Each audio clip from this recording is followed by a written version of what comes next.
কোনো পাপাচারী যদি কোনো নিউজ নিয়ে আসে, বিশ্বাস করার আগে নিউজটা যাচাই করে নিও। আন তুসিবু কওমান বিজাহালাতিন ফাতুসবিহু আলা মা ফাআলতুম নাদিমিন। যদি তোমরা বিশ্বাস করে ফেলো তাহলে কোনো কওমের উপর হয়তো এমন ডিসিশন নিয়ে নিতে পারো যে ডিসিশনের কারণে পরে তোমাদেরকে পস্তাতে হবে। তাহলে 3 নাম্বার ইনস্ট্রাকশন হচ্ছে, নিউজ একটা শুনলেই বিশ্বাস করা যাবে, এটাকে ভেরিফাই করতে হবে। কি করতে হবে? You have to verify and cross check the authenticity of the news. নিউজটা সঠিক কিনা আপনাকে ক্রস চেক করতে হবে, শুনলেই বিশ্বাস করা যাবে না। এটা বর্তমান সময়ের সাথে অনেক বেশি প্রাসঙ্গিক। এত হোক্স নিউজ এখন, এত রুমার্স, এত ফেক নিউজ সোশ্যাল মিডিয়াগুলোতে।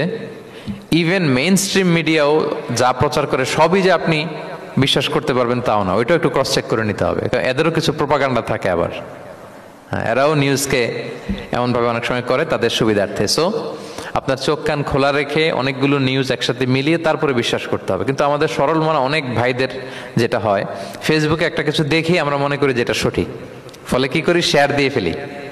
কি করি? শেয়ার দেই। আবার আপনার বন্ধুরা শেয়ার দেয়, ফলে মুহূর্তে একটা রুমর, একটা গুজব ছড়িয়ে পড়ে সমাজে, কিন্তু আদতে এটার সাথে কোনো মিলই নাই বাস্তবতার। এরকম হয় কি হয় না বলেন তো?